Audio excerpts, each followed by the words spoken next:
প্রিয় শিক্ষার্থীবৃন্দ, তোমাদের জন্য আমি আজ নিয়ে এলাম বৃত্ত থেকে সম্পাদ্য 11।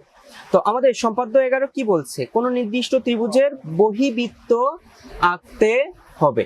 তো আমাদের মাপটা কি হবে বলতো, 5 সেন্টিমিটার আমরা নিব। আমাদের ত্রিভুজের মাপটা নিব 5 সেন্টিমিটার। তো চলো শুরু করি আমাদের চিত্র অঙ্কন করব। তো আমরা ফার্স্টে 5 সেন্টিমিটার ব্যাসার্ধ বিশিষ্ট একটি ত্রিভুজ এঁকে ফেলছি, ঠিক আছে। তো আমি একটু বর্ধিত করে রাখছি যাতে আমাদের একটু পরবর্তীতে সুবিধা হয়। তো দেখো আমি 5 সেন্টিমিটার মেপে নিচ্ছি, ঠিক আছে। 5 সেন্টিমিটার আমরা মেপে নিলাম, ঠিক আছে। দেখো 5 সেন্টিমিটার ব্যাসার্ধ বিশিষ্ট আমি কিন্তু একটি ত্রিভুজ এঁকে ফেলছি, ঠিক আছে।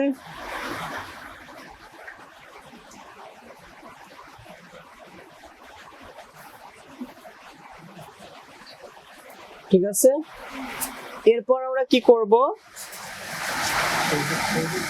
এবিসি ত্রিভুজ অঙ্কন করে ফেলবো।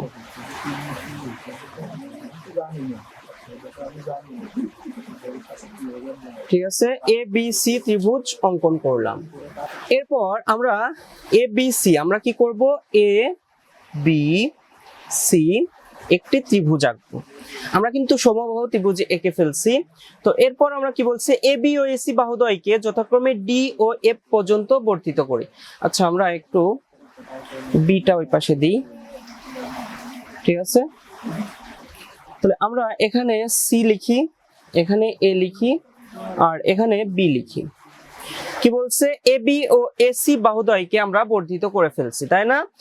ডি ও এফ পর্যন্ত বর্ধিত করে ফেলছি, ডি ও এফ পর্যন্ত আমরা বর্ধিত করি, ঠিক আছে। ডি ও এফ সরি ডি ও এফ পর্যন্ত বর্ধিত করি। এরপর আমরা কি করব, ডি বি সি মানে আমাদের ডি বি সি এর এখানে বিএম আমরা সমদ্বিখণ্ডক আঁকবো। প্রথমে আমরা সমদ্বিখণ্ডক আঁকবো, ওকে। একটু দেখো তোমরা, আমরা একটু সমদ্বিখণ্ডক আঁকবো।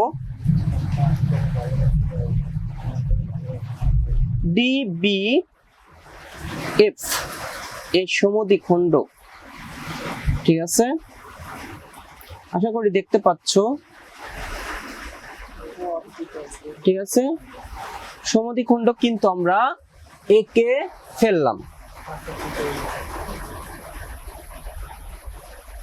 আমরা সমদ্বিখণ্ডক আঁকি,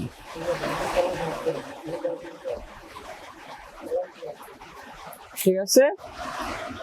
এরপর আমরা কি করব, আমরা বিসিএফ এর আমরা সিবিএফ বা আমাদের এফসিবি এর সমদ্বিখণ্ডক আঁকবো, ঠিক আছে। এফসিবিএফ এর সমদ্বিখণ্ডক আঁকবো।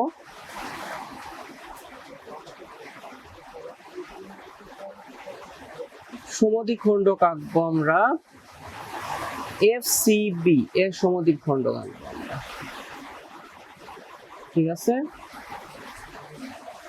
এফসিবিএফ এর সমদ্বিখণ্ডক আমরা এঁকে ফেললাম, ঠিক আছে।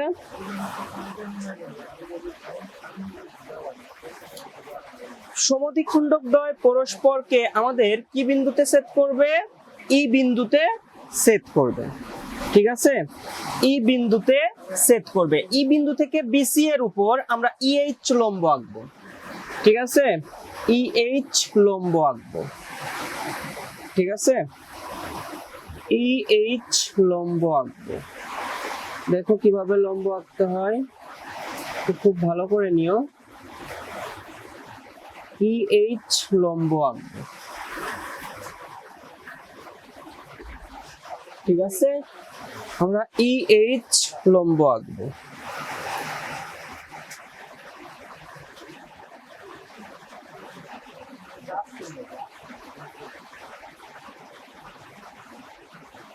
ঠিক আছে। আমরা ইএইচ লম্ব আঁকছি, ঠিক আছে। এখন কি বলছে, ই কে কেন্দ্র করে ইএইচ এর সমান ব্যাসার্ধ নিয়ে আমরা কি করব, একটি বৃত্ত আঁকবো। কি বলছে, ই কে কেন্দ্র করে আমরা EH এর সমান ব্যাসার্ধ নিয়ে একটি বৃত্ত আঁকি। ঠিক আছে, আমাদের একটি বৃত্ত আঁকবো। ঠিক আছে, বৃত্তদ্বয় আমাদের পরস্পর কি বলছে, EH এর ব্যাসার্ধ নিয়ে একটি বৃত্ত আঁকি, তাহলে এই বৃত্তটি নির্ণয় আমাদের বহির্বৃত্ত। ঠিক আছে, দেখো আমার বৃত্তটা কিন্তু অনেক বড় হয়ে গেছে। ঠিক আছে, তো আমাদের এই বৃত্তটাই কিন্তু আমাদের নির্ণয় বহির্বৃত্ত। তো প্রথমে আমরা কি করছি বলতো, প্রথমে আমরা করছি যে ABC একটি ত্রিভুজ অঙ্কন করে ফেলছি। ঠিক আছে, ABC একটি ত্রিভুজ অঙ্কন করছি। এরপর কি আমাদের AB এবং AC বাহুদ্বয়কে বর্ধিত করছি D ও F পর্যন্ত। এরপর আমরা কি করছি, DBC এর সমদ্বিখণ্ডক আমরা E আঁকছি, আর FCB এর সমদ্বিখণ্ডক আমরা কি আঁকছি, আমাদের MRN আঁকছি। ঠিক আছে, তারপর আমরা কি করছি,